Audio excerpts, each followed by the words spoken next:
All right, it's Paul B here, doing another subscriber series with Don Irace of the PWMRR. Don's got an amazing layout out here. 2 levels. Go to his channel, check it out if you haven't seen it. Unbelievable. And Don is really my mentor who got me into this, which is why I model P&W. Just do a quick pan around, Don, under your layout if you don't mind. Amazing detail. Check out his channel because you'll get some deeper dives. There's some operating sessions. My layout pales in comparison, but Don is good inspiration. So what Don's going to be doing is putting in LokSound V5 of this engine that I picked up off trains. It's an Atlas. I learned from Don that Atlas is probably the best way to go. So it'll be a V5, which is what he put in my other 2 P&W engines that I bought off him. And then he's going to put in ditch lights. And Don, what's the brand of that speaker again? It's a scale sound. Scale sound speaker, which I have in the other 2, and Don's got on all his, and it's a world of difference in sound. So he's going to get started here.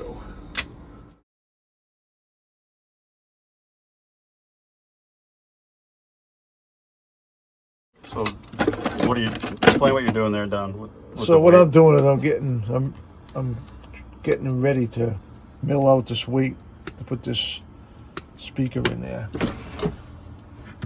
So there's no room in these locomotives to put anything in them, especially speakers. So you basically gotta just mill out. Just mill out an area of these things just so you can fit the speaker in. Okay. So that's basically all I'm really doing right now. And that's the rear weight? This is the rear weight, correct. Do some of the other, like GP38s have space, or is it just... That depends. The guy that makes these speakers, he pretty much engineers them for every locomotive. But some locomotives, he doesn't do it. And he basically just uses a generic universal speaker that works. It's just as good. So what makes those things sound so much different? I don't know. I'm not a speaker designer. It's a 3D printed speaker box. Right? But the guy that does this is he's an engineer, sound engineer. Yeah. So he's got all the knowledge of what makes a sound. And you did all your engines. I did all my locomotives over. John. Everybody knows John Farrington. Yep. I don't know if everybody knows John, but John Farrington. He's on YouTube as well. He's on YouTube as well. John 2618, I believe, is him, and he put one of these speakers in one of his locomotives. And he said, "You got to hear this." He says, "Once you hear this, you're going to change all your speakers." So he brought it over, and I put it on the layout and started it up. And then I started up one of mine. I'm like, wow, night and day, yeah. Yeah, and especially with the G's. The G's sound better because the G's are 4-stroke and they're throatier locomotives. Yeah. So they got real deep, bassy tones to them. Mm-hmm. And these speakers, along with the ESU equalizer that they added to their software, you can really tune the speaker in to bring that bass out. And believe it, there's some sounds that I've heard come out of these locomotives that I never heard with the iPhone speakers I used to use. Wow. So it picks up all the nuances. It picks up all kind of different noises and everything, sounds your ears just can't hear. So is that equalizer you have to have V5 LokSound, or is it just in their own software? The software that you program locomotive with has the equalizer in it. It's got nothing to do with the V5. You can if you put the speaker in.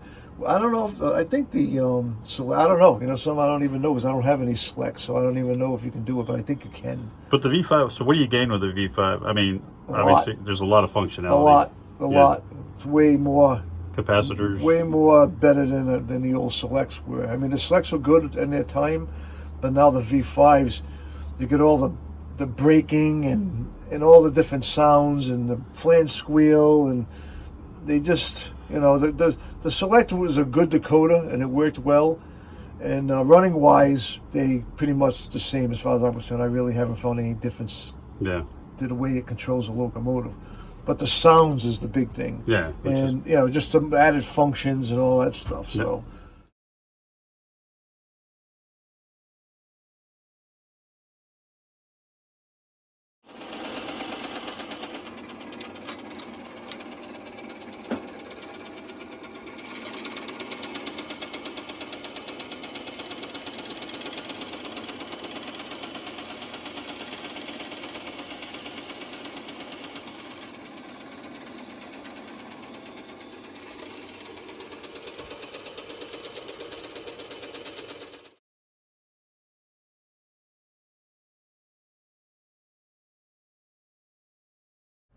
All right, so you got the weight cut out for the speaker. Tell me about that. There's your LokSound 58921. It's a LokSound 5 DCC Direct with the integrated power pack, which means by that it's got its own. This particular decoder is like an Atlas drop-in board, and the difference with this is that your keep alive capacitors are built right on. There's 6 of them there. Yeah. So basically, this is equivalent almost to a TCS KA2, which should probably give you between 7 and 14 seconds of power if you lose power on a locomotive. I mean, it doesn't. This is not an answer for dirty track. If you got to keep your track clean. Right. I mean, my track is always spotless clean, and I can run engines around without capacitors. But I have most of these boards in all mine, and the thing I like about them, they just make the locomotive run a lot smoother. Sure. You know, you don't get any. Even if you hit a little dead spot, you won't even notice it. The lights won't flash. Nothing will flash. It'll just walk right through it. Yeah, I mean 6 seconds is a pretty good gap. Yeah. So I mean, really, 4 to 6 seconds is really all you need on any railroad. Got bigger problems if you need more than that. Right. Yeah. And basically, that's just really over turnouts. Yeah. You know, where frogs are not powered, stuff like that, or if you got if you don't have any power on the point switch, on the point rail, if you depend on power routing, that's when these really come in nice. Yeah. But when you put your switches in, like I do, I wire every piece of that switch that I can and put drops down. I don't wire it all up, but if I do have a problem with a turnout or point rail losing power out, and the wire's there, and all you do is tie it onto the bus and takes care of it. Do you juice the frogs or no? I don't use the You don't frog need juice. to, right? With the capacitors and I don't good use engines. frog. These are way better than frog juices. Yeah. All right. So All right. what this here we need to do is we need to put the little eyeballs on, because this rating on these things is so small. I have to see where the front is, and the front is here. So what I normally do in my installs is, for orientation wise, I always put an F on the front weight, so I always know where the front of the locomotive is. Because I can't tell you before I start doing it how many times I put these decoders in backwards. So, and right on this decoder it says FL, front light, and on the back it says RL for rear light. So the only other thing you got to watch out for, and I don't know if I'm going to be able to do it here, is again, this board is not, it's supposed to go right back in Atlas, but depending on what model it is, the spacing between these two are not right. Yeah. Like you can see, I don't know if you can see, it's way off. There's like, the yeah, spacing's it's too way tight. off. On the So now board. if I try to put this in there and snap that other end in, I'm going to break that capacitor right off there. Yeah. So what we do on this case, we throw that down there. Was it just a design change on Atlas? And Yeah. I mean, it's the manufacturer decoders. They can only, I mean, you can't make a decoder to fit. too much inventory, yeah. Because they changed the motor size. Some of them are shorter, some of them are longer, which changes this. And it's just, when they put this capacitor on here, I mean, without the capacitor, I could probably squeeze it and get it on there. I know I can. I've done it before. But the last couple of times on one of my installs, I tried to do that, and that capacitor popped right off the pads. Yeah. And once these capacitors pop off these pads, you just got to send the whole decoder back, because Pulls the copper you're right not up. going to put that. There's no way to solder that capacitor back on there. So you just use a double-sided right. tape? So what I do here is I do the hook on one side, and then I get my pliers and I just cut this tab right off and get rid of it. And you're gonna stick it on there? And just use a double-sided tape on there. Yep. That's all you really need. I mean, that's all I ever use to put decoders in is double-sided tape anyway. There's no weight to that decoder anyways. No, there's nothing. It's going to stay right on there with no problem. Also kind of protects the back. I mean, it seems like it would. Well, I mean, if it sits on the mounts like it should, then it's not really gonna, it's not really gonna do anything to hurt the decoder, So worst case, if you did put it in backwards, you just have to have longer wires, right? I mean, no. If you put it in backwards, when you program it, and then you want the engine to go forward, the backlight's going to be on. The light is going to be reversed. I mean, you can wire it up that way if you want, but that's why they tell you there's a front and a back decoders to make sure you put them on in the right orientation. Right. So it just saves you from having to do all the extra work. Yeah. Then. So that's the decoder. It's in there. That's about all there is to that. It's in there. It ain't going anywhere. So. Yeah. So I mean, now all we're just gonna do is the hard part. Put the wires on. Would you say that's what the most challenging part is? Getting all those little wires, knowing which ones they are, getting them soldered on there. Well, I mean, for a novice and never done it before, I would say that it's going to be, you got to watch out. That's why they give you the manual, especially on this decoder, because you're going to be, because you can't really see what's going on here. And on this decoder, they put all the solder pads on one side, except for the track. So there's your track ends, your rear light. The negative side, because the common sides are on this side, the blues. The blacks go over here, or if you got red and white, then your black goes over here and your red goes over here. Then you got your track pads here, your other, the negative side of the rear light, and then these are all your auxiliary pads here, your speaker pads, your two speaker pads are here, the motor pads here, and the only thing that's really marked on here is the motor. One on each side. Everything else you have to refer back to their diagram, which is right here. The diagram's pretty good, so it really, you can really see. See it on there, but on the board you need. No, you can't see it on the glasses. board. There's no writing on the board. The track terminals, they tell you which ones they are, and you can't even. And they have auxiliary 1, 2, 3, 4, but really it's just. Like a half an A, so just picture an A, and they chopped it off the top. But over here, it tells you what all them pads are for. So you're best off using this diagram to do all your wiring and everything. With this particular decoder, seeing it's new for me, I'm almost to the point where I can wire it up now without having to. New to you, but how many of your own engines have you done? I've done all my engines. So you've done. I've probably done about 25 of them already. Yeah, so you're probably one of the more experienced people in the country with this thing. So anyway. All right, well, we'll get started on the wiring. Yep.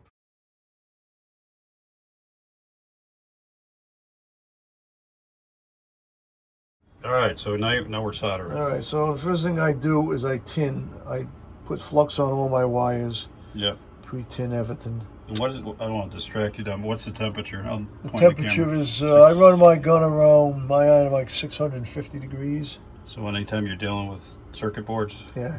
Only because it makes the tip is hotter, and I use really small solder. This is a silver bearing solder.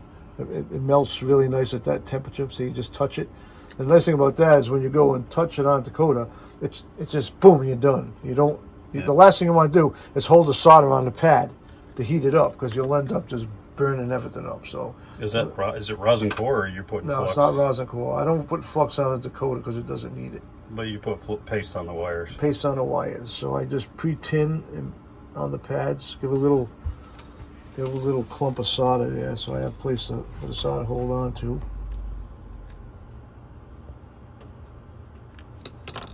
Then you just bring your wires over here.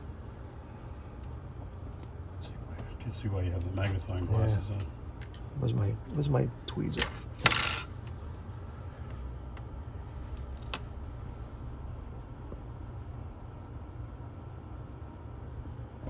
Just a little touch is all it takes. Yeah. The thing you don't want to do is hold is hold the soldering iron on that pad too long, because it just disrupts everything. And me, I solder from one direction, so I can't. Oops, I forgot to cut these wires. How many people send you their engines because they burned up their decoder doing this? A few. Some people. I mean, everybody wants to try it, and I don't blame them. Well, soldering. That's how I started doing it. I started doing it because I didn't want to pay anybody else to do it. So now I do it a lot. You know? That's enjoyable too. Once you know you're not going to wreck it. And then the next one's gonna drop on is the motor. The motor's the tricky part on all these decoders because you never know what the positive and negative of the motor is until you put power to it. So what I do is I just tin the wires the way they are, and I just kind of temporarily just plop it on there. So regardless of the color of the wire, Right? I don't. Yeah, it doesn't matter because everybody does it. All the manufacturers do things different. So basically, all I'm doing here is we're just gonna finish that, and we're gonna put a power to it, and then test the decoder. Yeah. Make sure our direction's right, and then we'll. Then you come back for lights. Yeah, and then I'll come back and take all these wires in so they don't move. So when they put the shell on, they don't take it all apart. So. All right. That's that for that.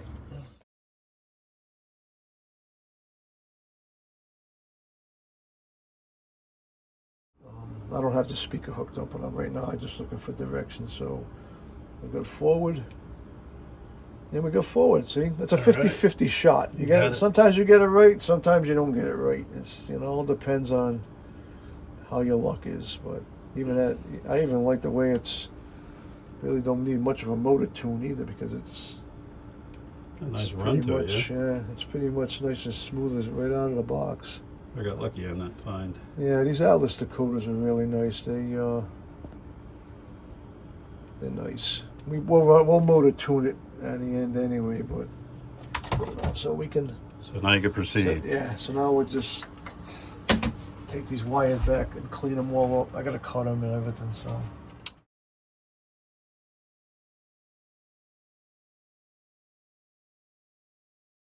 All right, so we got the track power wires are on. I don't want to clean these wires up yet because I still got to deal with the headlight here. The motor wires are on. We had to make the motor wire a little longer because it wasn't quite long enough to keep with the bending and everything, but that's all set. Mm-hmm. We've tested the decoder. Our forward and back was right, so we're good with that. So the next thing we're going to do is hook up the speaker. So I don't know if any of you guys out there actually do installs. This is my wire. This is how I manage my wire with prescription bottles. I said just a little bit of. There's a little sewing machine bobbin in there, and I just wrap the wires and I just put some tubing through there.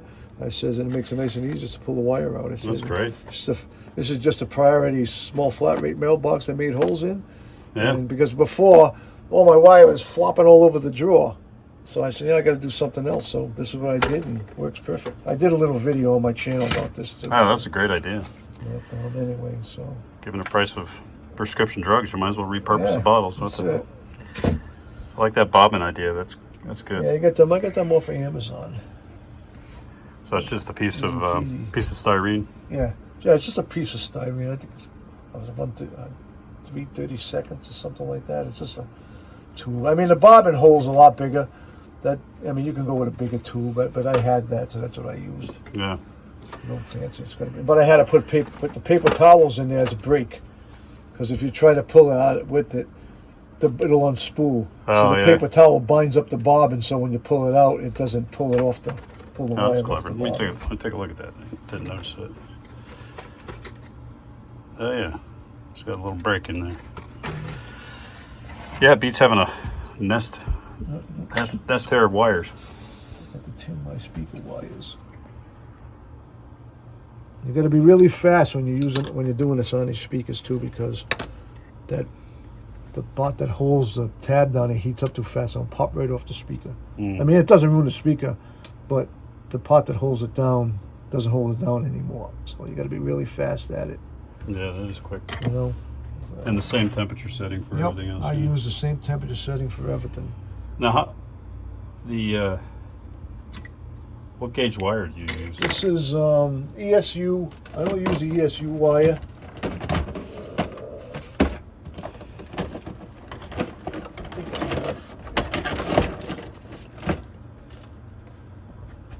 Oh, yeah. Right there, it's 36 gauge, Yeah. 2 amp wire, and it comes in all different colors. Mm-hmm. So I buy, I buy bags of it because I use so much of it. So it doesn't matter speaker, motor, you're using the same gauge? Or? Yes, yeah, it's all the same.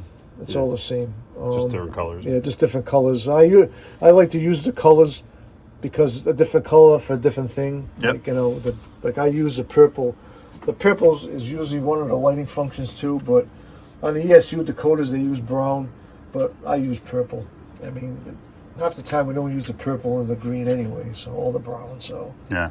it all depends on what you're doing. But I've gotten a habit of using purple on the speakers, so that's all I use now.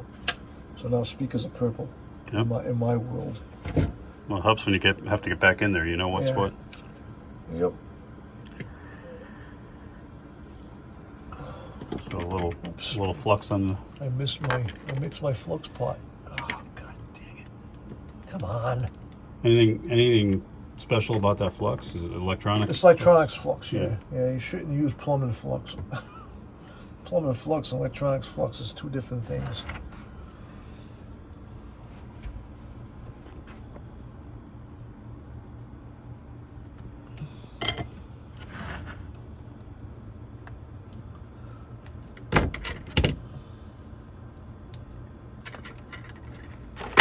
And somewhere on that schematic, it tells you where the speakers. Right there.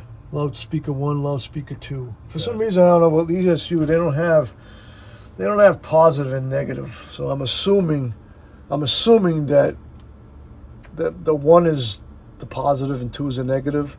But that only really matters if you're using 2 speakers. Mm-hmm. So if you're using 2 speakers, you want to make sure that your positives and your negatives are both on the same tab. Because what happens is the air pressure in the speaker, if you wire them backwards, the air pressure's reverse of the other one, so you don't get the sound. And again, I only know that because I've read some stuff about it and back in the QSI days when they used to use dual speakers. Yeah. And is that speaker marks positive and negative then? So the speaker, all the manufactured speakers all have a positive and negative marker. This one here, it's red on the positive, and then the black has nothing. Yeah. So, but the Decoder doesn't have a positive and negative. If you're only using one, it doesn't really matter. Right. I mean, you can test it. You can test it with the old speakers, but I don't know how to test the Decoder because it doesn't really say. So I don't know if there's a way to know which side's the positive. I'm assuming 1 is positive and 2 is negative, I guess. If anybody knows, put it in the comments. I don't really know. But that speaker has such great sound. But I don't know why you'd need 2. I don't even. It doesn't matter because I put it on one way and I've turned it around and put it on the other way, and I can't even notice the difference. So, but I know it makes a big difference if you're using 2 different speakers. I had one of those the other day, with I put 2 speakers in a locomotive. Is there an advantage? So it's more like a stereo sound, or it's basically really the only thing it really does for me is it really kind of enhances the horn a little more towards the front. But as far as everything else, I can't even tell. Come on, that's why I don't want to cooperate today. Not to mention I'm using the wrong. So once you get the speaker in, then you do the LEDs and. Yeah, I do. I usually do all the LEDs last. All right, I'll let you get that finished.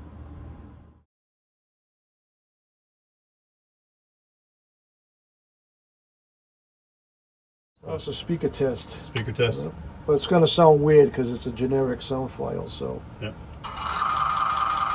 Don't ask me what that sound is. I have no idea. Not a lot more. I don't know. And the horn's even funnier. Maybe we should keep that on. You can't turn the bell on for some reason. Well, that speaker works. So, but the speaker does work. That's it. So, then we'll take care of all that sound stuff after right. program is done. Pass the test. Yep.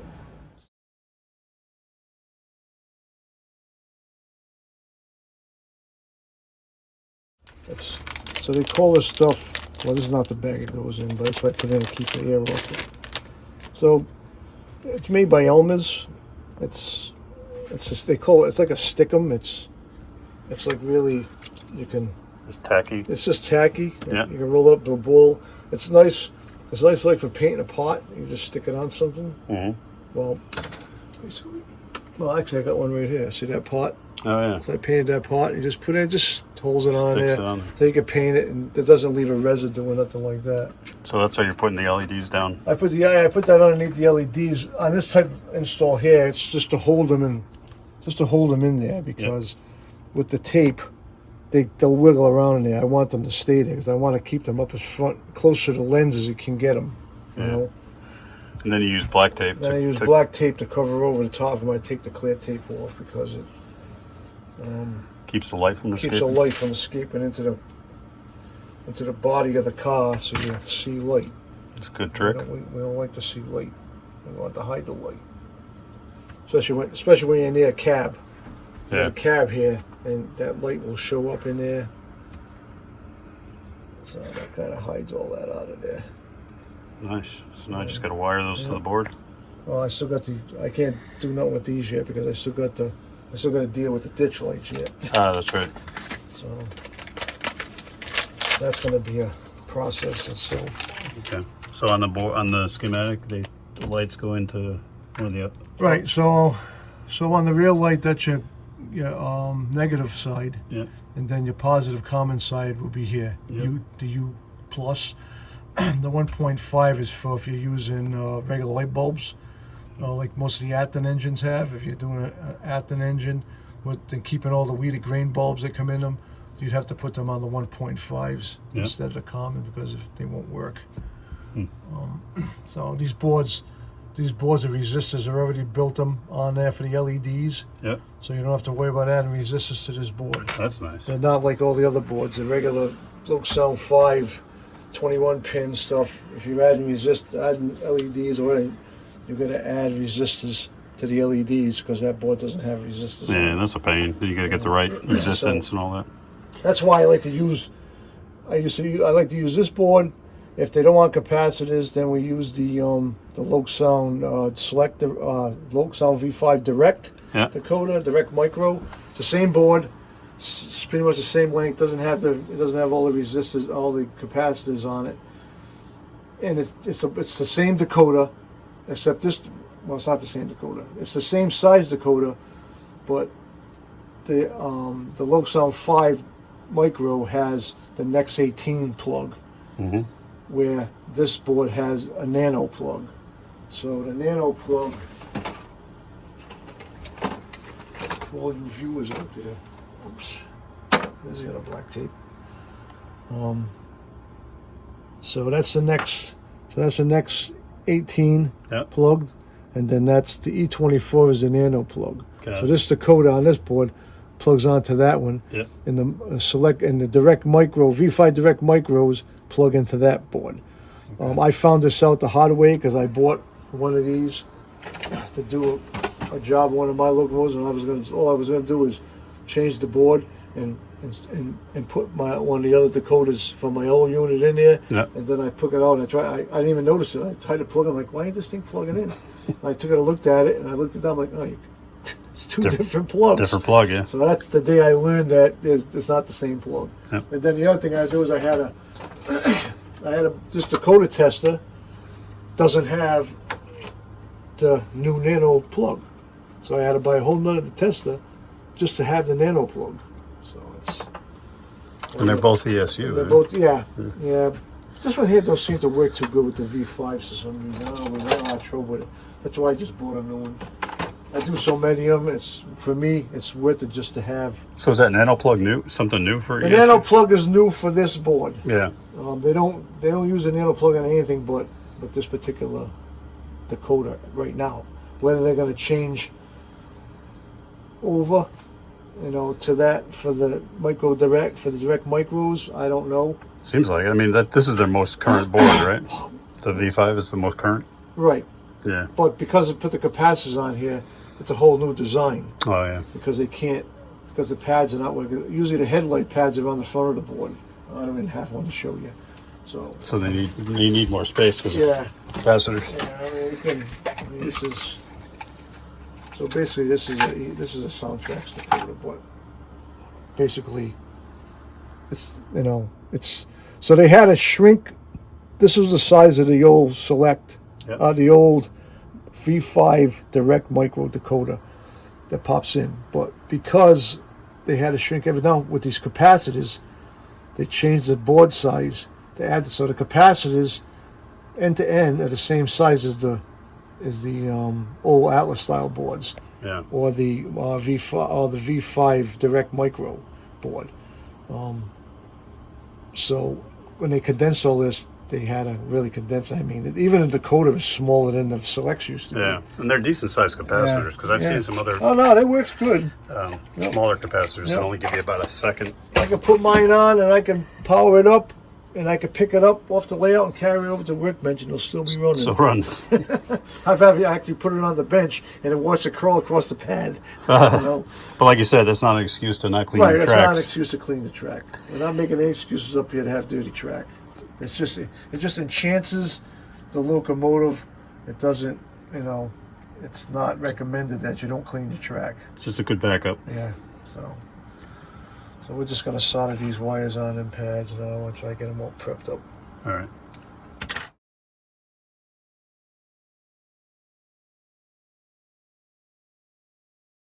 Same ridiculous noise in it, but we're not gonna put that on. So we're testing the LEDs. Just gonna test the LEDs. So front headlight forward. Oops. See it? Yep. And then the back headlight should be on. Yep. Okay. Beautiful. That's it. The headlight should be off.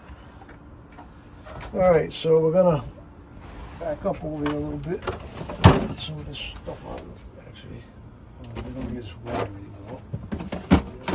Not the wire. You do the programming down before the.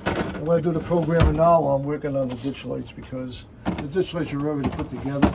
Yeah. I just gotta, I think they're right here. Yep, right there. So it takes about 40 minutes to program these locomotives. So All right. So off to programming zone.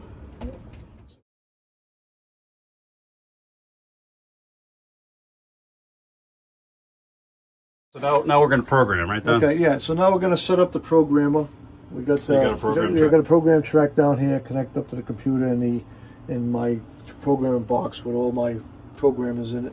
What you're doing is you're uploading a file from your same CSX engine because it's the same profile since we both operate using the same functions. Yep. And that's what's loading up right now. Right, because all the lighting has to be separate because we all use proto throttles. So Yep.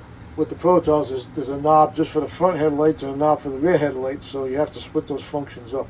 Yeah. So I already got files set up for that.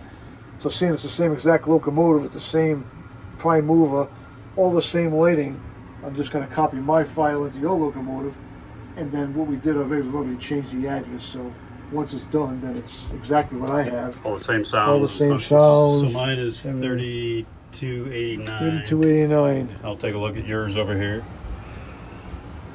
There's Don's, nicely detailed. That is 3266. And where's your proto throttle? On On the other side. the other side. So most of you know what a proto throttle is, but there's Don's proto throttle. It's got the nice colored knobs on it. I've just got the black knobs. You have the color, no? Peek at the paper mill, my personal favorite part of Don's layout, but there's so many nice elements to his layout.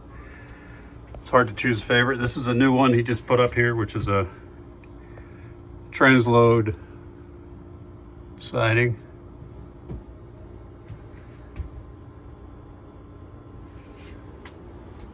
Where's that maintenance away track? Tucked away back here. On the side, top level, behind Valley Falls Indians. Got some nice maintenance away gear there. But we'll do a future video that showcases this layout because it's too nice to do justice to in a short clip.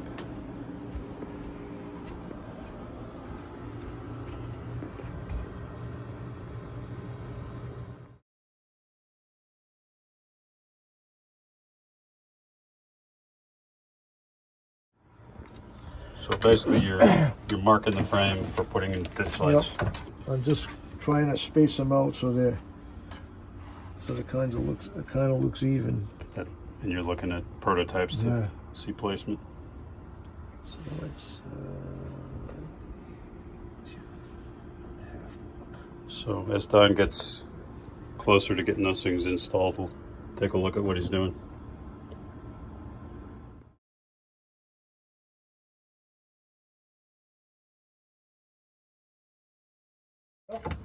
All right, so what do we got here? So anyway, we've got the top mounted G ditch lights. The ditch light castings are from Details West. Yep. The DL4 243s, one set. These are the ones without the bulbs, because we don't use the bulbs. What I use is, so you got to take these castings, you got to drill them all out, and then you got to put in the I put in these 402. Well, these are the 603s. 40. These are red ones, but I have the white lights. So basically, I use these 402 LEDs, tiny little LEDs, tiny. If you don't have good eyesight, this is not something you want to try to attempt. That's somewhere on the end of them two wires is an LED. You can see it. So what's nice about these 402s that they're soldered on these wires so they're straight. That's why I like about this company with these LEDs, because the LEDs are actually straight and the wires don't come straight off the back from they're up and down. Yeah. So you just drill a hole in ditch light, and what I do is I power it up. So I use the PT12 glue. I put it right in there, dip it in there, and then I slide the bulb on when it illuminated right up into the ditch light casting. This way here I can turn the LED in the hole to get the absolute amount of light out of it I can get. Yeah. You know what I mean? Because if it's turned, it gets dull. You have to turn it so it's like blinding you, then you know. And then I just get, once it's in there, I just get one of these here handy little clips. I clip it on like that, and I put it on the bench and I let it dry. Yeah. So it's basically so the LED is facing forward. The light, the wires are coming off the back. Yes. What's the glue again that you? It's called. It's from Zap. It's called PT12. Oh yeah. Yep. I love this stuff. It's good because it sets up fast. It's not runny. It's pasty. Yep. And it sets up fast. And if you ever have a problem, like I use them to glue the ditch light castings down into the plastic. So if your ditch light blows out, all I have to do is undo the wires. I can pull the casting right out of the plastic. So not like CA glue. No, right. You don't want to use CA. If you use CA, you'll be doing this whole process all over again. So, and then I could just get the LED, and I could pull the bad one out, clean it all out with a drill bit, shove a whole no one in there again, and then place it, you're done. Yeah. CA is right there. I have it, but I only use it for certain things, and I don't use it for anything that I'm planning on ever taking apart. Right. So the part we didn't show on camera, because I didn't want to bug you, but it took down quite a bit of work to do the measuring and drilling the holes to make sure they're right. I mean, it's an intricate process, but it definitely looks nice. Yeah, you just have to lay them out on the platforms and match them up. So, and I use my HO scale ruler to measure the right distance between the steps and the ditch light. So there's nothing worse than looking at it when a mile's done. I'm like, oh, geez, that's not where it's supposed to be. Yeah. You don't want them lopsided. You want them right. So basically, from here, you put the lights in, set them with the glue like you talked about, Right. and then you wire it all in. Yeah. So I pre-made the ditch lights a couple of days ago because it takes time. Because the castings are, there's a hole there for the light, but there's no hole for the wires, for the light to go through, for the wires to come out. The ones with the bulbs, I think they're already drilled out. I think they are. I'm not really sure, but it only takes. I think it took me 10 minutes to do all four of them. Yeah. Drill them all out, and then the other thing I do is I I get clear woman's nail polish, and I jam nail polish up inside the casting and in the hole. That insulates the metal inside. So when because the LEDs are bare wire on the back, so if you stick the LED in, and it's going to short out against the casting. Right. So this insulates. This is great insulating women's nail polish. Oh, that's good. I don't do my nails. Yeah. But I use it for insulating. That's a great tip. And I use clear because clear, like even on a turnout, if you're going to turn out frog, some of the new ones, most of the new turnouts, where the stock rail comes in from the switch on the frog, that gap is so small now, where they used to be wide. But the wheel, if you have locomotives with wide wheel sets, you might notice that when you're crossing over the frog, you might hesitate, or you might hear like a little sparky noise, Yeah. you know, like a DCC squeal. I mean, that's a short. Right. Because a frog is nothing more than a short circuit, basically. That's where all the steel comes together. But in the model railroad, you have to have an insulated frog. Yeah. But the point rails are hot, and this is positive, and this is negative. So when the wide width wheels cross over it, it causes that little hesitation. You get rid of it with this. You just take this out. You just paint right over that area. Yep, it insulates. And then insulate. You might have to do it every now and then because it will wear off. But it's a quick fix to get to holds on eliminate there that problem. Yeah. Any brand preference on your nail polish, or No, I don't care. Yeah. You can use Maybelline if you want to. I don't even know. I don't even know what this stuff is. I went. I needed some. I went in. My wife's a hairdresser before we retired. And I went in a salon one day, and she was doing hair, and I just went in and stole one off the shelf. It's called a sunscreen for nails top coat. Yeah, and I've actually Wally. It's Wally. Oh, there you go. For anyone who was looking to buy it. She wasn't looking. I grabbed it. CVS, 99 cents. You can find it, I'm sure. But I used that too. I bought a maintenance away vehicle with metal wheels, and I had that problem. And Don recommended paint the wheels with nail polish, and it worked. Yep. All right. So next we'll be wiring that up. Yeah. So we're gonna let these lights dry on here, so they don't move around. All right. And we have to wait for that because they need the chassis back. Is this thing done yet? Nope, still going. So Still we can't programming. do nothing until the chassis is done.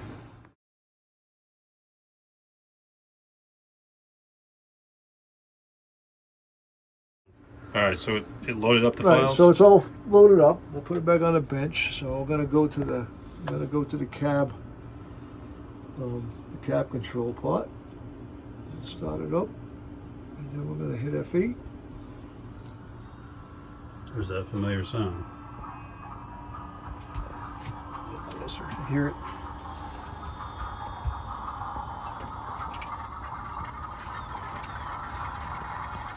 Oh, massive volume's way down. No, that's adjusted to my house. I don't know where you want the volume, but we can play with that. Yeah. Alright, so.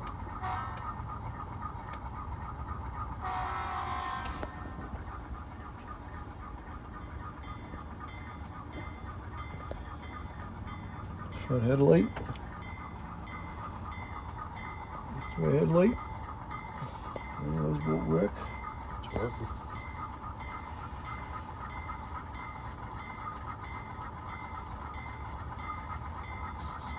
And then we have to do the motor tune on that a little bit. How do you do that how do you tune I have to do it on the big tack down there. I do it through the CV, but I gotta do it down there. Alright, Nice. so shut the bell off.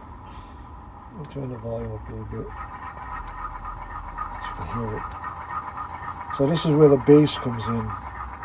On that speaker. Yeah, so this is set up the way mine is. So, but just so you can hear, let me turn the volume up so you can hear the difference. Right, so adjusting the bass. You hear the difference? Oh yeah. You wouldn't get that with your regular speaker. Same thing with the. See the treble, you lower it down, it changes the whole tune of it. So it's. Like I said, it's better off. Speaker's right. You're better with the GEs because the GEs are more throatier, so you get more bass than you do out of EMDs. Yeah. Because EMDs are all high pitched and only two-stroke locomotives. Yep. But these are 4-stroke. So, but I keep the volume down. You might have to your volume might have to be a little high because in your garage, because you got higher ceilings. Yeah, I think we set mine a little higher than yours. Yeah, so I'll just set this one. I'll set it high.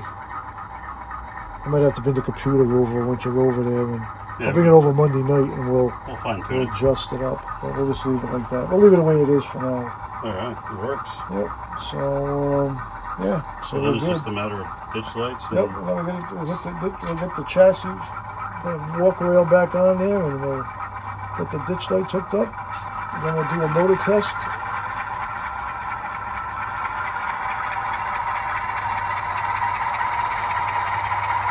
Going too fast. From DC to DCC in not that long of a time. Well, yeah, I'm trying to get them just for this goddamn levers are pain. Anyway, so that's And this another thing I like about the V5 we didn't talk about is it's got that brake squealer. Yeah. I mean, not the brake squealer, the curve squealer, flange squealer, right? Yep. So you can turn it on so that the flange squeal sound comes on as you're rounding curves. Yeah, that's F7. That's right there. Should work now. Once it moves, yeah. It is. Yeah.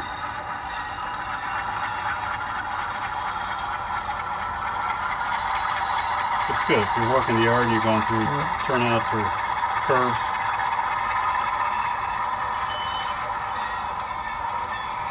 All right.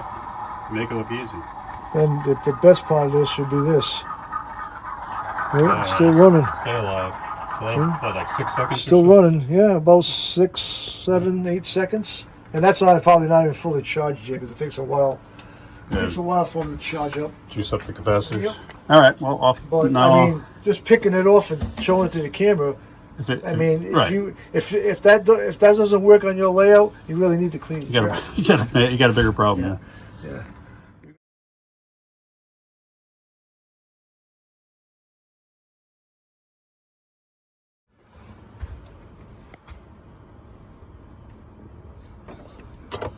So now you're connecting those ditch Now lights. we're going to connect it. So the reds on these particular LEDs are all the 5 volt positive side. So take care of them first because these 4 wires go on separate tabs. Put them out of the way. So I very tinned my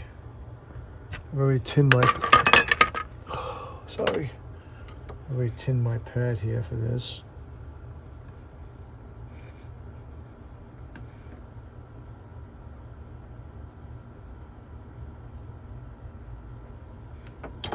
Okay.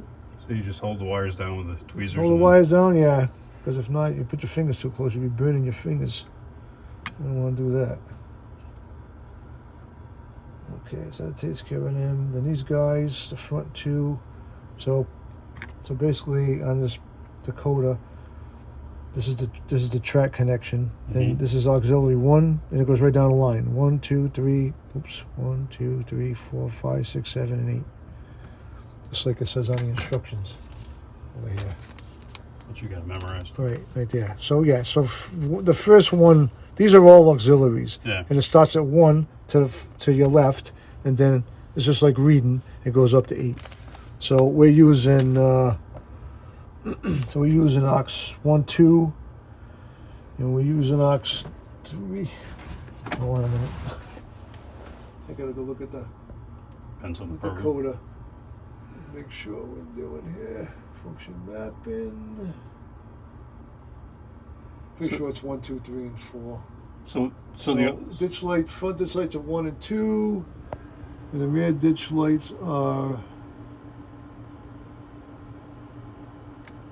But on drum roll, so the front. All right, so the back ditch lights are aux 4 and aux 5. So now is that something, Don, that you can choose? Like You can change it. So the aux could be whatever you set in the program. Right. Yeah. Use whatever you want. You know. Okay. So if you can map any function. Doesn't matter.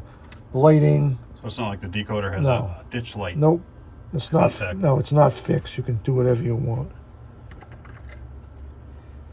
So we'll do the front ones first. Okay.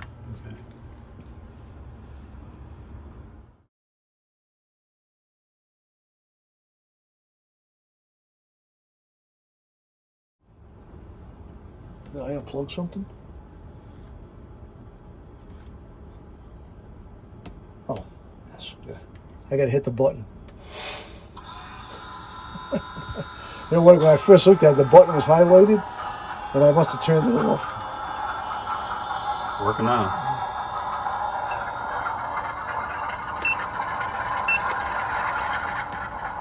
Okay, so front ditch light should be right there. Front ditch lights are on. See it? Yeah, And I'm gonna tap on the horn. Alright, and then we should have a front headlight there too, so we got everything. Yep. Alright, now on the back. That's focus. Yep. Can you tap that horn again? Sure can. Turn that off. Yeah, Okay, those that's better. are bees. Yeah, there's some great. Right, yeah. And then on the back, Back ditch lights. we're gonna go, I believe the back ones are F10. And I'm gonna put them on reverse. They're on. They're on, yep. Okay, we'll tap on the horn. Yeah, this one is bright. Yeah, and then the rear light is 5. Yep. Everything's working. It's working like a charm. Gold. They're golden. So all the lights. So on this model, the ditch lights, the front ditch lights are on 6, the back ditch lights are on F10, but on the mapping, the ditch lights are only on in the front when the engine's going forward, and then as soon as you go reverse, so you can have both functions lit at the same time on, and then they'll be on and off depending on what direction it's going in, because when locomotives go backwards, the front ditch lights go off and the back ditch lights come on. So basically on that proto throttle, when I hit reverse, it'll automatically tell it to... Right, so if you put both your knobs Switch. all the way up, the headlight, full headlight, Yep. and full ditch light, the direction of the locomotive will control which ditch lights are on. Nice. You won't have to keep turning things on and off. Yeah. So that's why we set them up that way. This is the first engine I'll have that has front and rear ditch lights. So So you've got, all yours have front and rear ditch lights? Not all? My engine like this has both sides.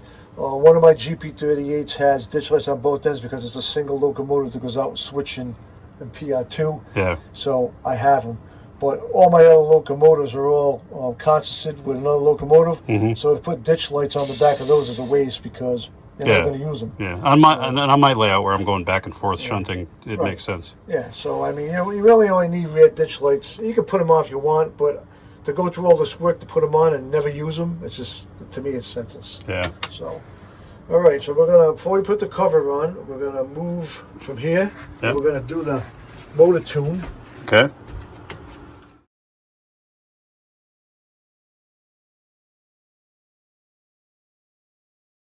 All right, so what are we doing now, Don? All right, so we can get rid of this. So what we're gonna do now is we're gonna do a motor tune on this Decoder.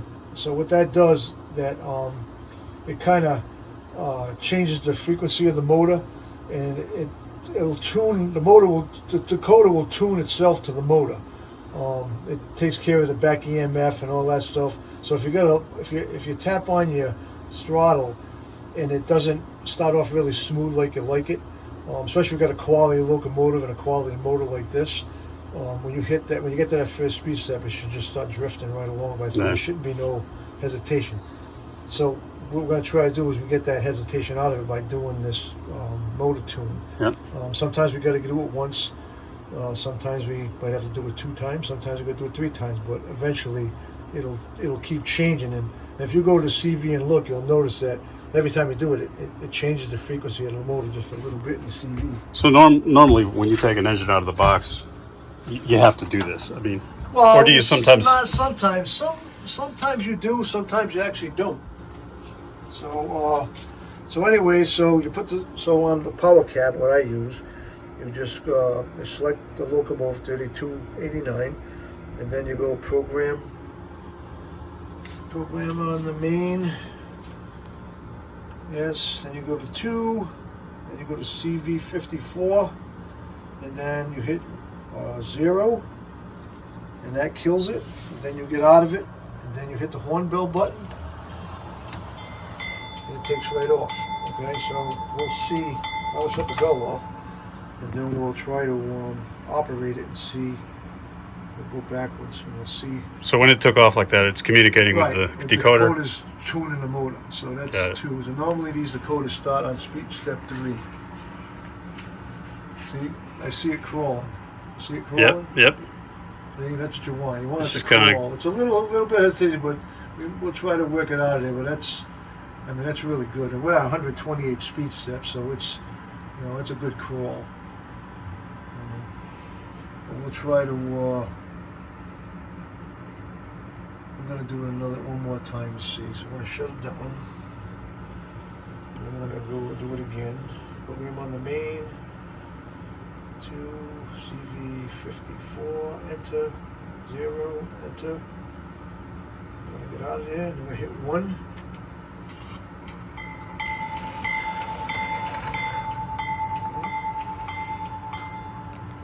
I'm gonna come back to.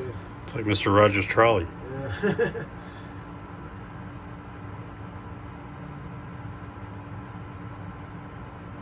Unless it's smooth going now. Oh yeah, it's less. Takes out of hesitation right out of it. It's less jumpy. Yep. So basically, the decoder's learning. Right. Well, the decoder's learning the motor. Yeah. So it just changes the frequency of the motor, so it just works better. Yeah. You know what I mean? You don't get, you get all that hesitation out of it. Yeah. So I mean, sometimes we had to do it twice, but I'm happy with that. I don't think we're Oh yeah. gonna do it again. That's really good right there. It's a good crawl. So that's the end, really. We're gonna now we'll just plop the cover on. We're gonna plop the cover on. And we're gonna set up the layout. All right. We're gonna pull some cars around with it. And call it a day. All right, let's get to that. Call it a done.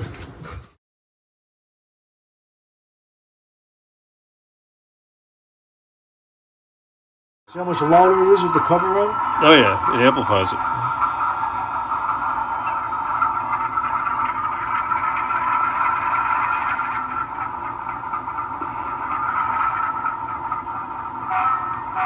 Nice. Alright, so we got the front headlights, front ditch lights. Oh yeah. Sweet. And obviously I gotta put the front grab irons on. Yep. So see when I switch, so right now we're in forward. Yep. When I switch, the front ditch lights go off. And it kicks on And the the back ditch lights come on. Oh, that's awesome. Just by that. Yeah. So in reverse. Yep. So you don't have to keep turning things on and off. Right? And really the only thing you did in the LEDs is you replaced them with a brighter, more white light. You notice how, speed step notch 1, I mean, you can't get any smoother start than that. That's I mean, beautiful, that's a beyond perfect world. That's awesome. My new favorite engine. Awesome work.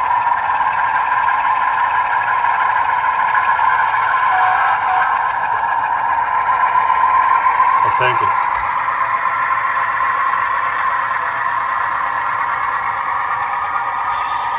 It's pretty involved. You make it look easy. So what do you recommend on anybody who wants to get into doing this themselves? What are your kind of key things they should be looking out for? The key thing is have really good soldering skills. Soldering skills? That's probably the most important part. Having a quality iron, the right size solder, electronics flux, and just all the proper tools. And what I would do, if you've never done a decoder install before, if you can find, I mean, you can probably find some not cheap decoders, but even the old boards you take out of existing locomotives, strip wire, and just practice. Get that board and just get some two-sided tape and just stick it to your desk, whatever you're working on, and just practice soldering onto that board. That's a great tip. It's better you blow a hole through a crap decoder, a regular board, than you send a hole through a $123 decoder. No, that's a great tip. You know what I mean? It's like when you're learning airbrushing. Take a piece of junk plastic and spray it. Yep. I mean, that's what I do. I get styrene, I prime it, and I test my color on there, and I get everything just right on my airbrush before I even put it on my model. I'm not, because especially if the paint ain't mixing up and starts spitting. Yep. But Decoders are, it's the more you do, the better you get at it, the faster you get at it. There's not really any shortcuts. Yeah. You got a lot of wire management. I try to keep all my install stuff, especially if you got ditch lights, on the on the walkway. So if you have to get in, you just take the hood off, and nothing comes up with it. Yeah. Just the hood, and then all your electronics are right there. If sometimes you have no choice, if you got to do LED lights inside the locomotive itself, then you got to make sure to keep the wires long enough. So what I do, if they're long, I'll put it up, I'll attach the wires, pick up, and I'll start turning the body around and lowering the body down onto the chassis. That eats up a lot of that XX wire. Yeah. And then you put it on there, and it saves you from trying to get your hands and tools in there, trying to Yeah. get the wires up where you want them, because they just twist them together and they naturally just funnel up into the top. That's good. It's a great. You know? It's when I did that transfer caboose. I wish I knew that because Yeah. I did that. I stuffed all the wires up in there. Yeah. If I just spun that twist it body around. it just winds them right together Yeah. like a candy cane, and just lower the body down as you twist it until you get to a point where you can just slap it right on.